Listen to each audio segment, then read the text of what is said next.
Olá e bem-vindos a mais um episódio de Liberdade para Escolher, e no programa de hoje a gente vai falar sobre novidades do consumidor e também direito do consumidor. A gente vai começar falando sobre o Netflix, que está lançando agora os seus novos pacotes mais baratos, mas com publicidade, e a gente vai falar também sobre a Nestlé, que lançou uma nova linha de produtos com a marca Moça, mas não é leite condensado. Falamos hoje no programa. A gente tem falado bastante aqui no podcast sobre política, sobre inflação, sobre um monte de coisa que está acontecendo aí no mundo e, obviamente, impactam os consumidores, mas no programa de hoje eu quis trazer uma coisa um pouco mais leve. Eu sei que a gente está se aproximando das eleições no Brasil, que é um momento super importante, mas eu quero sair um pouco de política e falar de coisas que afetam os consumidores, assuntos que eu acho interessantes, conversas que eu acho válidas e que, obviamente, aqui no nosso bate-papo eu acho que vai ser interessante a gente falar sobre isso. E a primeira delas é, na minha opinião, o fim de uma era. O Netflix acabou de anunciar que ele vai fazer pacotes agora com publicidade. Então, basicamente, o Netflix anunciou no último dia 13 de outubro seu novo plano de anúncios, que é o pacote que eles estão chamando de básico com anúncios, e ele vai ser implementado nessa modalidade aí mais barata de assinatura para tentar conter com a queda de assinantes que o Netflix tem registrando. Eles perderam 200 mil assinantes no primeiro trimestre desse ano, e foi a primeira queda no número de assinantes da empresa desde que eles começaram a operar o serviço de streaming há 10 anos atrás. Tem várias causas pelas quais os assinantes estão deixando de assinar Netflix ou serviços de streaming em geral. A primeira delas é a questão do fim da pandemia. Então, esse período que eles estão chamando de pós-pandemia, né? O fim do boom dos serviços de streaming. A gente viu aí um crescimento nos últimos 10 anos muito acelerado de serviços de streaming. Durante a pandemia, isso se acentuou ainda mais, porque a gente tinha, obviamente, ficando em casa, mais tempo para consumir esse tipo de conteúdo. A gente queria também ter um pouco de entretenimento, sendo que a gente não podia sair para fazer nada. Teve lockdown em várias cidades, vários países no mundo, coisas que ainda estão se refletindo em alguns países, mas felizmente a gente já passou por todo esse período de lockdown, pós-pandemia. Então a gente pode considerar que esse momento de pandemia praticamente acabou, e isso obviamente impacta os serviços de streaming, impacta obviamente também o Netflix, que é o maior, o mais importante, ou pelo menos a marca mais lembrada quando a gente fala de serviços de streaming. Então esse fim do ficar em casa, que obviamente incentivou muita gente a assinar o Netflix, também fez com que o Netflix perdesse bastante assinaturas. Então a modalidade de streaming que usa a internet, essa revolução do streaming, obviamente ela é muito cômoda porque você pode assinar a qualquer momento. É muito bom para as empresas que elas conseguem vender pacotes de uma forma muito fácil, né? Por exemplo, que nem uma TV a cabo, que você tem que agendar uma instalação, passar um cabeamento, tem toda uma complexidade na hora de instalação. Com o serviço de streaming, você simplesmente faz a assinatura online, consome através da internet, e é super fácil, super rápido de fazer as assinaturas. Então eles ganharam muitos assinantes. Mas da mesma forma que é fácil conseguir novos assinantes, também é muito fácil você perder assinantes, que é o que está acontecendo. Porque para cancelar basta só um clique, você não tem que ligar para sua companhia, por exemplo, como é o caso de uma TV a cabo, fazer a desinstalar, devolver eventualmente um aparelho que você tem ali, um decodificador que você pegou em consignato da empresa que está te prestando serviço de TV a cabo. Isso não existe quando a gente está falando de streaming. Então também é muito mais fácil você cancelar a qualquer momento, porque você paga no mês a mês, você não tem nenhum contrato de longo plano, né? Um contrato que assim, você tem que ficar pelo menos 2, 3 anos com aquela empresa, você pode todo mês cancelar, você pode mudar. Então, esse período pós-pandemia está sendo um choque não só para o Netflix, mas também para vários outros serviços de streaming, que a gente está chamando de período pós-pandemia. E também é oficialmente o que muitos analistas e economistas estão falando, o fim do boom dos serviços de streaming. Que nem eu falei, nos últimos 10 anos, só crescimento, crescimento, crescimento. Com esse ápice durante o período da pandemia, agora a gente começa a ver também uma barrigada, começa a cair o número de assinantes. Obviamente, isso é normal. Você imagina que os consumidores, eles estão, obviamente, saindo mais de casa, estão utilizando menos. Se eles contrataram mais de um serviço, eles estão cancelando os que eles consomem provavelmente menos. Então, isso também é uma coisa super natural da gente se imaginar que aconteceria, obviamente, num período pós-pandemia. A gente vê também que tem um aumento no número de competição, número de competidores nesse segmento. Então, há 10 anos atrás, quando o Netflix começou, eles começaram com uma margem muito folgada em relação aos seus competidores, porque eles tinham a plataforma. Se você queria colocar os seus programas dentro de um serviço de streaming, você utilizaria, obviamente, o Netflix. Aconteceu que as grandes produtoras, as grandes marcas, os outros portais também começaram a criar os seus próprios produtos e isso está acirrando cada vez mais a competição dentro dos serviços de streaming. Então, você tem agora, por exemplo, serviços como a Amazon, que é a Amazon Prime, você pode consumir vídeos, você pode até comprar e alugar vídeos além do catálogo já da inscrição que você tem de Prime. Você tem o Apple Plus, você tem o Disney Plus, você tem HBO, Paramount, Hulu, você tem assinaturas agora também de serviços de esporte, como ESPN Plus, enfim, um monte de serviço, até canais de notícias estão lançando seus próprios serviços com documentários. Você está tendo uma competição muito grande nos serviços de streaming que também gera uma competição ali, né, na hora que o consumidor tem que decidir onde ele vai colocar o dinheiro dele. Os consumidores, eles têm, obviamente, uma quantidade de dinheiro limitada, uma quantidade de dinheiro ali reservada para esse tipo de serviço, para esse tipo de entretenimento em casa, e você não pode também ter assinatura de 4, 5, 6 tipos de streaming. Isso é, obviamente, uma quantidade muito pequena de consumidores que assinam todos os serviços. Normalmente, o consumidor ele vai aí migrar de um para outro, utilizar por um determinado período até ele exaurir as opções que tem naquele catálogo, ele muda para um novo catálogo. Esse é o comportamento comum dos consumidores, principalmente dos consumidores mais jovens, quando a gente está falando de serviços de streaming. Outra coisa que tem influenciado também a queda de assinaturas, mais especificamente Netflix, mas também outros serviços, é a queda na qualidade dos conteúdos. Então, recentemente, os consumidores também têm reclamado muito sobre a qualidade dos conteúdos de serviços de streaming, principalmente porque eles têm visto que esses conteúdos eles estão ficando mais restritos, então muitos dos filmes antigos, dos filmes clássicos, dos filmes épicos, eles têm sido retirados do catálogo, estão colocando sim, uns filmes mais blockbuster, uns filmes talvez não tão atrativos, e também os conteúdos originais que as empresas têm criado não estão sendo tão atrativos para os consumidores na grande massa, na grande quantidade, principalmente porque os conteúdos eles têm tido mensagens políticas, eles têm tido viés ativistas, eles têm exigido cotas de representação, e isso tem gerado algumas reclamações com relação aos consumidores que não veem aquele conteúdo atrativo, porque, obviamente, às vezes a temática fala de uma minoria da sociedade, sobre um nicho da sociedade que talvez não interesse ao grande público. Não estou dizendo aqui que isso é certo ou errado, inclusive eu sou a favor da gente tentar diversificar o quanto mais a quantidade de conteúdos e a nossa oferta para os consumidores, obviamente, para os consumidores poderem decidir o que eles querem assistir, mas quando você começa a colocar política, você começa a colocar o seu ativismo na frente do que os consumidores querem, obviamente os consumidores eles não vão prestar mais atenção em você, eles vão cancelar os planos e eles vão mudar para algum outro serviço que foca em atender o conteúdo deles. Até porque quando a gente está assistindo conteúdos para o nosso entretenimento, quando a gente está em casa, depois do trabalho, a gente quer assistir um Netflix, a gente não quer usar o nosso tempo de lazer, o nosso tempo de divertimento para receber uma lição de moral sobre qualquer assunto que seja. Então, quando você está ali no seu momento de entretenimento, de relaxamento, pós-trabalho, seu fim de semana, você quer curtir um filme, curtir alguma coisa que seja leve, que te distraia, que te relaxe, etc., você não quer receber uma lição de moral, independente de qual seja o assunto. Eu não estou falando se é racial, se é LGBT, ou enfim, qualquer um que seja dos assuntos, se você está usando aquela plataforma como um ativismo político, obviamente os consumidores eles começam a perceber isso e, obviamente, eles começam a se afastar desse tipo de programação. Então isso é uma coisa que tem crescido muito, essa reclamação, principalmente nos Estados Unidos, mas no Brasil também a gente vê que as pessoas não se sentem confortáveis com os conteúdos que têm sido colocados. Uma outra grande crítica aí, não tanto ao Netflix, mas, por exemplo, aos conteúdos da Disney, né, é que tá tendo uma relação de doutrinação de conteúdos para criança e uma supersexualização de menores de idade.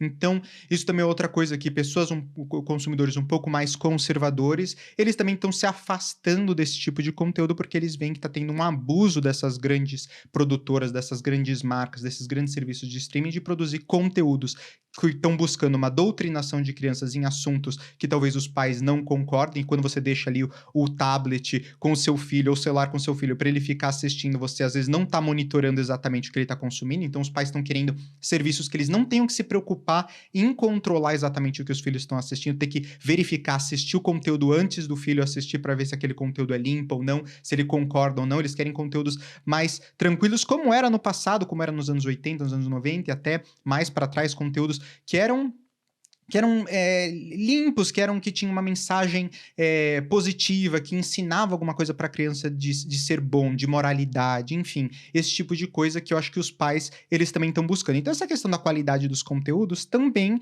tem influenciado na decisão das pessoas em fazer o cancelamento das suas assinaturas de diversos serviços, Netflix incluso. Outra coisa que também mudou muito há 10 anos atrás, quando começou, e atualmente, é a relação de leis e regulamentações. Então, quando começaram os serviços de streaming, e o Netflix foi o pioneiro, não tinha grandes leis e regulamentações nesse segmento, nesse mercado. Isso, obviamente, foi crescendo não só nos Estados Unidos, mas no mundo inteiro, inclusive no Brasil, no México, que é a questão de cotas de conteúdo. Essas cotas de conteúdo, se você não conhece, é uma coisa que a gente trabalha muito no Consumer Choice Center para tentar lutar contra, e eu vou explicar para vocês por quê, mas a cota de conteúdo, basicamente, ela estipula que um percentual do conteúdo que está ali na plataforma tem que ser dedicado a um conteúdo nacional. Então, no Brasil isso existe, já existe há muitos anos, mas eu vou citar aqui o exemplo do México, que foi um que a gente trabalhou muito para tentar combater. Eles queriam colocar no México uma cota de conteúdo de 30%. Isso significa que os conteúdos de Netflix, Amazon Prime, eles tinham que ser 30% catálogo, filmes, séries, novelas, que fossem conteúdos produzidos em território nacional mexicano.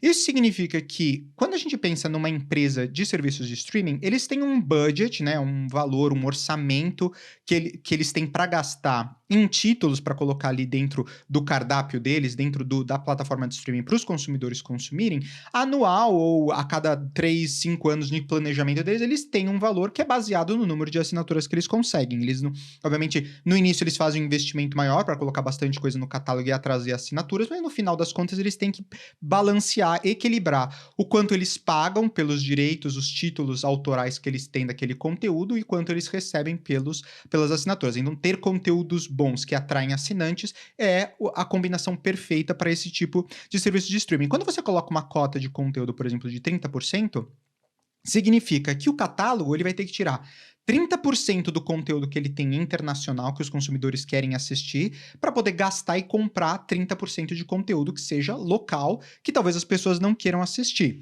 E isso é exatamente o que acontece. As pessoas acham que instituindo uma cota de conteúdo, as empresas de streaming, elas vão, além do catálogo que elas já têm, elas vão ampliar o seu catálogo para colocar mais 30% de conteúdo nacional. E, na verdade, o que acontece é o inverso. Eles retiram materiais do catálogo, materiais que as pessoas querem assistir, vídeos, filmes, séries, que as pessoas, os consumidores estão interessados, para poder abrir espaço dentro do orçamento que eles têm para colocar os conteúdos nacionais. E no México, como vocês sabem, são basicamente as telenovelas. Então, o que aconteceu foi que eles se viram obrigados a colocar materiais que eram antigos, conteúdos que eram velhos, telenovelas velhas, dentro do conteúdo, só para poder cumprir com a regulamentação, com a lei da cota de conteúdo, e assim tá ali de acordo com o que foi exigido dentro da nova regulamentação. Mas para o consumidor, obviamente, isso é péssimo. Então, isso é uma outra coisa que tem acontecido em vários lugares no mundo. O México é um exemplo aqui que eu tô tratando porque a gente entrou como Consumer Choice Center muito a fundo no que estava acontecendo lá, mas isso acontece no Brasil também. Existe um percentual que você tem que ter de conteúdo nacional e, basicamente, em vez das empresas de streaming investirem mais dinheiro para criar um conteúdo original daquele país, eles acabam comprando conteúdos que já existiam, conteúdos velhos, para poder colocar dentro do catálogo só para fazer parte da cota. Então, a cota de conteúdos também é uma coisa muito ruim para os consumidores, é uma coisa que tem acontecido no mundo inteiro. E, obviamente, se você reduz o seu catálogo de coisas que as pessoas querem assistir, que normalmente são os conteúdos dos filmes de Hollywood, os filmes internacionais, são os filmes que concorrem a Oscar. Esses são os conteúdos que vão ao cinema que as pessoas normalmente querem assistir quando elas estão assinando um serviço de streaming. Não aquela telenovela que passava na televisão, que foi recolocada aí num serviço de streaming, ou um filme antigo que foi produzido ali com dinheiro nacional há 20 anos atrás, que você tem só que colocar no catálogo para cumprir. As pessoas não querem mais ver esse tipo de conteúdo. Então, principalmente as pessoas mais jovens. Então, o que acontece é isso. Isso tem acontecido, como eu falei, em vários lugares no mundo e também incentiva aí a diminuir cada vez mais o número de consumidores e assinaturas nos serviços de streaming, porque eles estão querendo sair desse tipo de programação que eles podem assistir, podem consumir em qualquer outro lugar. Inclusive, várias dessas telenovelas antigas passam ainda na televisão como reprise, você não precisa pagar um serviço de streaming para ter acesso a isso. A Netflix também tem reclamado muito, esse é o lado dos consumidores. O lado da empresa é que a Netflix tem reclamado também muito, né, uma queixa muito constante da Netflix, que é o compartilhamento de senha. Se você tá me assistindo aí e você compartilha a senha, o Netflix tá falando de você. A Netflix, ela estima que mais de 100 milhões de lares no mundo inteiro estão quebrando suas regras ao compartilhar senhas. Então, basicamente, eles dizem que você compartilha não com os familiares diretos, que seriam o seu filho, a mãe, o irmão, enfim, aquele núcleo familiar mais próximo, mas às vezes núcleos familiares mais distantes, tios, amigos, né? Então, pessoas que às vezes nem fazem parte da família, mas as pessoas têm quebrado com essa regra e o Netflix ele tá tentando aí lutar contra isso. Inclusive, se você compartilha a senha, uma das coisas que o Netflix vai fazer, ele vai começar a te cobrar mais se ele nota que o seu perfil utiliza em várias localidades diferentes e que você está fazendo uso incorreto do compartilhamento de senhas, que segundo as regras que você contrata, né, quando você faz a assinatura, você está de acordo, você não pode compartilhar a sua senha. Então isso é uma coisa que o Netflix ainda está testando, mas é uma coisa que provavelmente a gente vai ver no futuro, que são penalidades, com uma cobrança aí maior para pessoas que compartilham a senha. E como é que vai ser esse novo pacote, então, do Netflix com publicidade? Essa modalidade ela já está disponível em 12 países, então, além do Brasil, Alemanha, Austrália, Canadá, Coreia, Espanha, Estados Unidos, França, Japão, Itália, México e Reino Unido também vão começar a ter esses novos pacotes. Serão anúncios com duração entre 15 e 30 segundos, que serão veiculados durante a exibição dos conteúdos do catálogo. E o Netflix está dizendo aí que vai ser, em média, de 4 a 5 minutos por hora de conteúdo assistido. Então significa que a cada hora de conteúdo de filme que você assiste, você pode imaginar aí que você vai ter entre 4 e 5 minutos de publicidade enquanto você está assistindo esse conteúdo. Então, muito parecido com o que acontece na televisão. Vai ter vários breaks durante o filme, por exemplo, que você está assistindo, de publicidade. O plano com anúncio do Netflix ele vai custar R$ 18,90 mensais no Brasil, mas a novidade ela só vai estar disponível a partir do dia 3 de novembro, à 13h, horário de Brasília, quando você vai poder contratar ou mudar o seu plano para esse novo plano que eles estão disponibilizando. E o que muda na realidade, no prático, para os consumidores que querem aderir a esse novo plano mais barato com publicidade? A qualidade do vídeo que você assiste, ela também cai. Hoje você tem acesso a um catálogo de Full HD, que seria 1080 pixels, em alguns casos até conteúdos Ultra HD estão disponíveis em alguns países. Para esse plano mais barato, o limite vai ser de 720 pixels, que é uma qualidade um pouco inferior, que a gente chama de HD tradicional, não é o Full HD que a gente está acostumado. Então, basicamente, você tem a 720 é o HD, 1080 é o Full HD, e depois o 4K é a resolução hoje que a gente está... basicamente, já temos 6K, 8K, mas 4K seria a nova resolução standard para conteúdos de alta qualidade. Como eu falei, a média de anúncios vai ser de 4 a 5 minutos por hora de conteúdo assistido. Vai ter um número mais limitado de séries e de filmes que vão estar disponíveis para os consumidores nesse plano. Então, o catálogo também não vai ser o mesmo. Você vai ter aí entre 5% e 10% de filmes e séries a menos por causa de restrições de licenciamento, ou seja, você está pagando um plano mais barato, alguns conteúdos que são mais caros não vão estar disponíveis, vai ser basicamente entre 5% e 10% um catálogo menor do que o catálogo do plano tradicional. E você não vai ter a opção de fazer download de títulos, uma coisa também que você pode fazer nos planos atuais é baixar os filmes para você poder assistir durante um avião, enquanto você está andando no ônibus, enfim, ou você está viajando para um lugar onde você não tem acesso à internet, você pode baixar filmes do catálogo e salvar no seu dispositivo. Essa opção não vai estar disponível também nos pacotes mais baratos. Vamos dar uma olhada então aqui na nova tabela de preços para o Netflix. Então, como é que ficou a situação? Você tem aí os planos básico com anúncios, que vai custar R$ 18,90 por mês, uma resolução máxima de 720 pixels, que é o formato HD. Eles não informaram nada com relação ao compartilhamento de telas simultâneas. No plano básico, vai custar R$ 25,90. Você tem aí o 480 pixels de resolução máxima, e você pode utilizar apenas em uma tela. Depois o padrão é o pacote que custa R$ 39,90 por mês, é o pacote 1080 pixels de resolução, você tem acesso aí a 2 telas simultâneas, e o pacote premium, que custa R$ 55,90, você tem acesso a conteúdos 4K e HDR, que são os conteúdos de alta qualidade, e você pode até ter 4 telas simultâneas assistindo ao conteúdo. Então esses são os novos preços que o Netflix disponibilizou dos novos pacotes e como é que vai ficar a partir agora do mês de novembro, o novo portfólio de pacotes do Netflix. Vamos agora dar uma olhada como é que ele se compara com os outros competidores no mercado de streaming. Então, pegando o plano básico, não o pacote que a gente estava falando com publicidade, mas o pacote Netflix padrão, ele custa R$ 25,90. A Amazon Prime R$ 9,90, que é o pacote aí um dos mais baratos no mercado, Globoplay R$ 19,90, Disney Plus R$ 21,90, o combo Disney Plus mais Star Plus está custando R$ 45,90, HBO Max R$ 21,90, Apple TV R$ 9,90 por mês, Telecine Play R$ 31,90 e o Mubi R$ 21,90. Aqui na última coluna a gente tem a porcentagem em relação ao salário mínimo, que é uma análise que eu acho muito interessante. Então, se você pegar, por exemplo, o combo Disney Star Plus, ele obviamente é o mais caro, R$ 445,90 por mês. Isso representa aí quase 4% de um salário mínimo. Então, olhando aqui as porcentagens, você pode ver que os pacotes ainda que vão ser mais acessíveis para as pessoas é, obviamente, o Amazon Prime, que custa ali menos de 1% de um salário mínimo. Você tem o Globoplay, que ainda está com preço bastante acessível, 1,64% de um salário mínimo.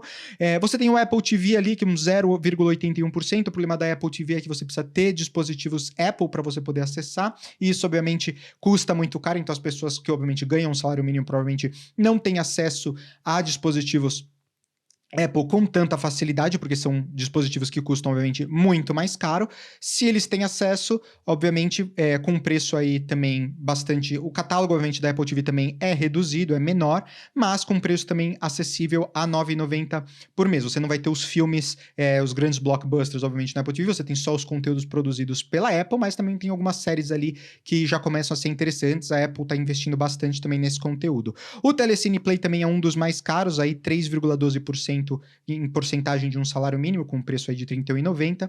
Enfim, essa é a tabela aí, comparação de preços entre os serviços de streaming que vão estar disponíveis no Brasil, né, ou que já estão disponíveis no Brasil, mas a partir do mês de novembro vai ter um pouco mais de competição. Então, olhando aí todos os conteúdos, você pode ter uma ideia e ver aí no seu orçamento qual seria o conteúdo que talvez você assinaria, qual seria o conteúdo que você acha mais interessante. Deixa, inclusive, aí nos comentários qual que você acha que é o serviço de streaming mais bacana que tem hoje no Brasil em termos de catálogo, em termos de custo-benefício. Comenta aí que eu quero muito saber quais que são os preferidos de vocês. Eu gosto muito do Netflix, eu gosto do Amazon Prime, principalmente aqui na Itália, eu acho que o catálogo é bem bacana, mas obviamente HBO Max tem conteúdos muito interessantes, tem muita gente que é muito fã da Disney, eu nunca tive o Disney Plus, mas deixe seus comentários aí que eu tô realmente muito interessado em saber o que vocês estão assistindo, o que vocês gostam de assistir. Para concluir essa parte aí do nosso programa de hoje, eu queria falar pensar um pouquinho se isso é o fim da era de ouro dos serviços de streaming. E para mim, eu acho que me parece que sim, né? Os serviços de streaming, se a gente lembrar 10 anos atrás, eles surgiram para quebrar com o modelo tradicional de TV. Então, obviamente, você já tinha nos serviços de TV a cabo o pay-per-view, que era você pagava quando você queria assistir algum tipo de conteúdo e você pagava para consumir aquele filme naquele horário, esse tipo de coisa, e você consumia através da TV a cabo. Os serviços de streaming, eles revolucionaram isso ainda mais. Você tem um catálogo enorme de produtos que você pode consumir a qualquer momento, assistir na velocidade que você quiser, pausar, continuar, sem publicidade. Foi um modelo que revolucionou a forma como as pessoas assistem conteúdo hoje. A gente sabe que as pessoas mais jovens, elas não consomem televisão, consumo, pessoas que assistem televisão tradicional hoje é muito pequeno, é muito baixo. Inclusive, os jovens, eles preferem assistir vídeos no YouTube do que assistir programas de TV tradicional, e o serviço de streaming, ele serve como uma luva para essa geração que cresceu com as redes sociais, com a possibilidade de consumir conteúdo on the go, quando eles querem, sem ter que ficar esperando para poder assistir, olhando ali no livrinho do guia, quando que vai passar o filme, se programar, gravar aquele programa. Eu fiz muito isso. Eu sei que muitas pessoas que me assistem aqui também no programa fizeram isso, viveram essa fase, mas hoje você não tem mais que se preocupar com isso. Você pode consumir o conteúdo quando você quiser.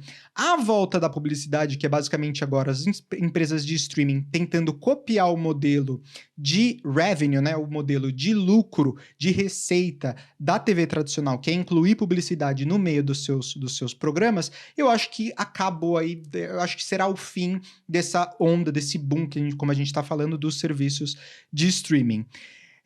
No entanto, o Netflix não é a última que aderiu a esse modelo de anúncios, né? Em agosto, a Walt Disney também anunciou que fará planos com publicidade para o serviço de streaming Disney+, Hulu e ESPN+, e isso vai ser a partir do dia 8 de dezembro nos Estados Unidos. Então, não é só Netflix que está com essa nova ideia, por isso que eu acho que é uma coisa que agora vai chegar para ficar esse modelo com publicidade, com pacotes que custam mais barato para os consumidores. O que vocês acharam desses novos pacotes do Netflix? Você teria interesse em contratar esse novo pacote agora com publicidade? Deixa então aí seu comentário, como eu falei, para eu saber mais o que vocês estão pensando sobre esse assunto.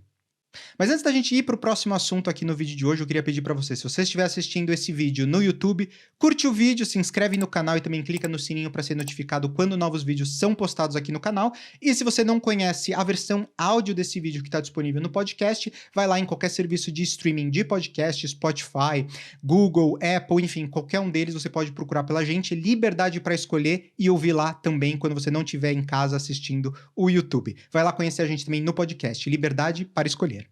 Nosso próximo e último assunto do programa de hoje é, novamente, propaganda enganosa. Então, a gente já falou aqui há alguns meses atrás, não sei se vocês vão lembrar, se você é uma pessoa que assiste o podcast com frequência, você sabe que a gente falou sobre o Mac Picanha, que o Procon estava entrando aí com uma ação contra o McDonald's, porque o Mac Picanha não continha picanha, mas dessa vez o alvo da investigação do Procon é a Nestlé por causa de um leite condensado que aparentemente não é leite condensado.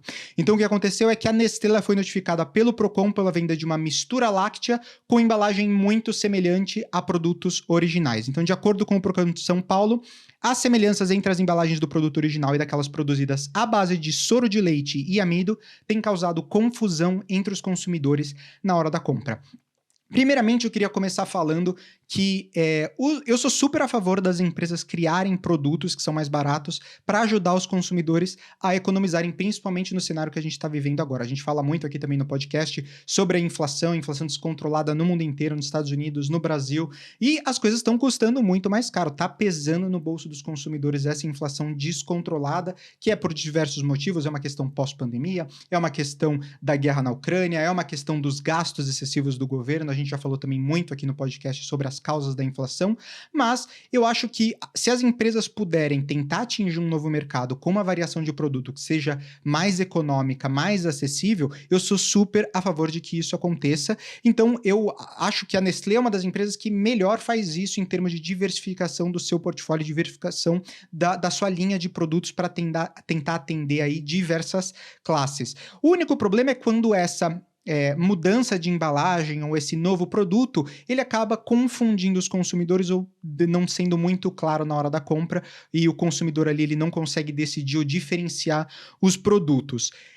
Mas qual que é a diferença, vamos começar falando, entre o leite condensado e essa mistura láctea que está causando tanta confusão entre os consumidores? O leite condensado tradicional que vocês conhecem, que é o leite moça, mas tem diversas outras marcas, né? Na Nestlé a marca é a leite moça, eles são feitos através da produção que faz a redução parcial da água do leite e você adiciona açúcar. Então, basicamente, você tem um processo em que você esquenta, tem um processo que esquenta ali o leite para tentar diminuir a quantidade de água que tem naquilo, para deixar mais viscoso, e você também adiciona açúcares para tentar criar aquela cremosidade, aquele produto que a gente conhece como leite condensado. Já a mistura láctea, ela é a união de diversos ingredientes, como açúcar, soro de leite, amido de milho, e uma pouca quantidade de leite que também se adiciona gordura vegetal. Então, basicamente, você olha que o leite condensado ele é um produto de leite com açúcar, basicamente, e uma mistura láctea é um monte de outros ingredientes que você tem que adicionar para tentar criar essa mistura láctea. Chama-se mistura láctea, obviamente láctea porque vem de leite, e mistura porque você coloca um monte de coisa. Então é um termo genérico que se utiliza para dizer qualquer coisa que seja com vários ingredientes, mas também contenha leite. Então, basicamente, essa é a definição do que seria uma mistura láctea. E vamos então olhar aqui as embalagens dos dois produtos para comparar e tentar entender qual está sendo toda a polêmica com relação à diferenciação dos dois produtos. Então aqui vocês podem ver as duas embalagens. À esquerda a gente tem a mistura láctea condensada de leite, soro e amido, que é essa embalagem vermelha na esquerda, e a embalagem da direita em azul é a de leite condensado semi-desnatado. Vocês podem ver que as duas embalagens elas são realmente muito parecidas. Tem ali, obviamente, a variação de cor, uma tem uma cor azul, outra uma cor um pouco mais avermelhada, e obviamente no produto da esquerda você tem a foto de uma receita de pudim que você não tem na embalagem da direita. Segundo a Nestlé, a embalagem, na defesa deles, é diferente dos outros itens do portfólio de moça. Eles falaram, aspas, tem cor marsala e consta a identificação, mistura láctea condensada. Além disso, é a única embalagem da linha que conta com uma imagem de uma receita no painel frontal. O pudim, uma das receitas mais tradicionais e produzidas dentro dos lares brasileiros, fecha aspas.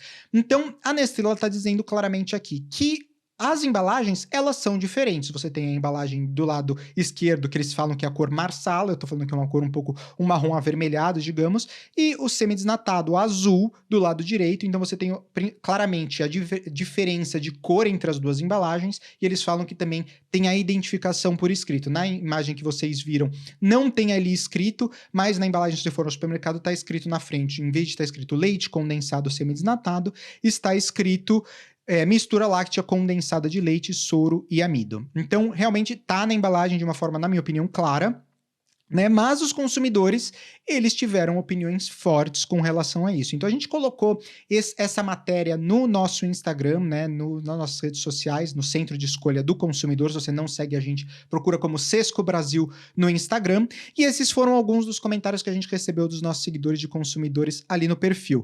O primeiro falando que estar de acordo com as diretrizes da Anvisa nem sempre é sinônimo de clareza de informação, especialmente para um produto que costumava ser destinado a uma população com tamanha discrepância educacional. Não basta se apoiar na subjetividade que a regulamentação permite. Mais empatia, Nestlé Brasil. Que mistura do demônio é essa? Leite, moça Nestlé. A Nestlé, uma marca conceituada, deixou muito a desejar na credibilidade. Hoje não compro mais leite condensado da marca, respeito aos consumidores. Em nenhum momento foi esclarecido o que vem a ser mistura láctea, então me sinto enganada sim. Tiveram também alguns consumidores que acharam a diferença na embalagem bastante clara. Então aqui, por exemplo, o comentário de uma pessoa, do Luan, falando a embalagem do semi-desnatado e do integral, até que existe alguma aparência. Mas a mistura é bem diferente, está clara a diferença. Quando vi no mercado, imaginei ser uma versão comemorativa, mas fica bem nítido não ser leite condensado.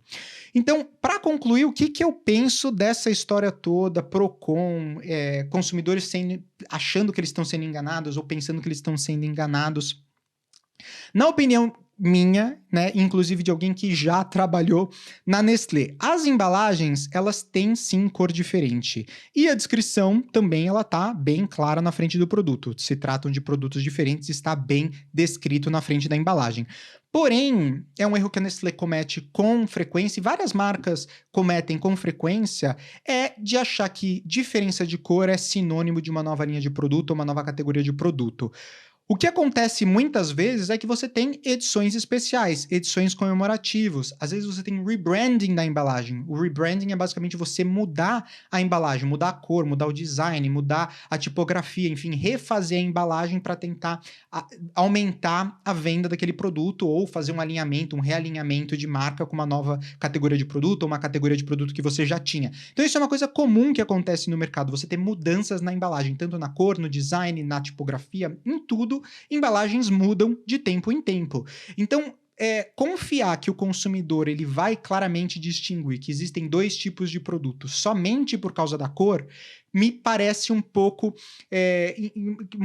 né, não confiar que o consumidor, deixar muito livre para o consumidor decidir, não ser de forma muito enfática, muito clara. Acaba confundindo o consumidor quando você tem você se baseia simplesmente que o consumidor vai entender que cores diferentes são linhas de produtos diversas. Obviamente, ali você também tem a descrição do produto, você tem escrito na frente que não se trata, mas a marca Moça é uma marca muito forte, 100% associada com o leite condensado, associado com leite condensado Moça da Nestlé. Então, quando você usa também a marca Moça, você acaba causando essa confusão entre os consumidores. Então, o erro, na minha opinião, da Nestlé, e é um erro que a Nestlé comete muito, é o fato que eles usam marcas muito fortes que eles já têm. Por exemplo, a Alpino, se vocês vão lembrar que há alguns anos atrás também teve o caso do achocolatado Alpino, que era um produto que você bebia de achocolatado, só que não continha Alpino. E os consumidores também naquela época, o Procon entrou com uma ação contra a Nestlé porque os consumidores se sentiram enganados. Eles achavam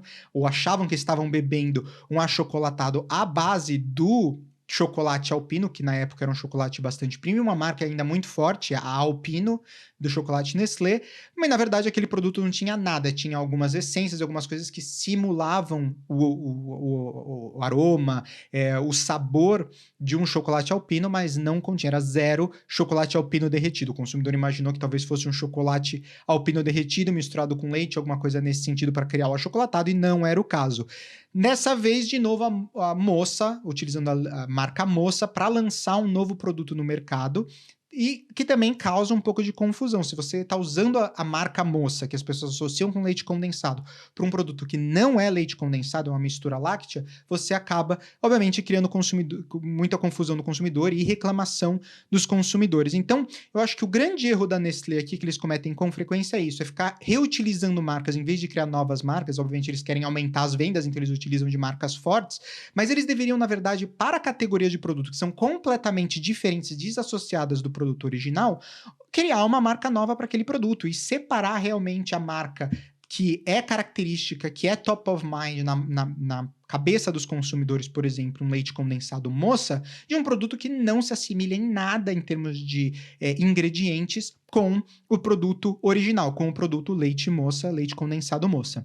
Então, na minha opinião, a Nestlé tem razão no sentido de que as embalagens elas são diferentes, têm cores diferentes, e a descrição do produto está clara na embalagem, mas eu acho que eles também têm culpa no sentido que eles estão reutilizando uma marca fortemente associada com leite condensado para um produto que não é nada leite condensado em termos de ingredientes. Não são produtos completamente incompatíveis em termos de descrição. Eles estão compartilhando a mesma marca forte que é associada com um produto muito tradicional. Então esse, na minha opinião, é o erro da Nestlé.